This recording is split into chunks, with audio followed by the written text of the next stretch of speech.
बौद्ध जिला कंटामाल ब्लॉक सिमलीपदर पंचायत अंतर्गत लोकापड़ा ग्रामर भेलुआमुंडा बंधर उन्नतीकरण कार्य दुर्नीति होइथिबा अभियोग होइछि। गरीब लोकंकु कामधंदा जोगाई देबा निमंते सरकार मनरेगा योजना करिथिबा बेले सरकारଙ୍କ समस्त निर्देशकु ठेंगा देखाई सिमलीपदर पंचायतर उक्त योजनारे किछि सरकारी बाबू और राजनैतिक व्यक्तिंक मधुचंद्रिका जोगु बेआईन भावे मेसिन द्वारा माटी उठाई टंका आत्मसात अभियोग होइछि।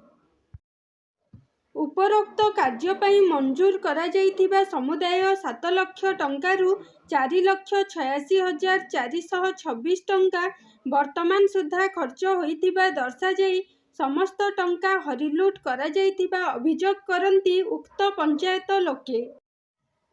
एही कार्य होइथिबा दुर्नीतिर विहित तदंतपूर्वक असाधु और दुर्नीतिग्रस्त सरकारी बाबू और संपृक्त व्यक्तिंक विरुद्धरे कठोर कार्यानुष्ठान ग्रहण करिबा सकाशे सिमलीपदर पंचायतर किछि व्यक्ति बौद्ध लोकपालଙ୍କ निकटरे अभियोग करिथिले।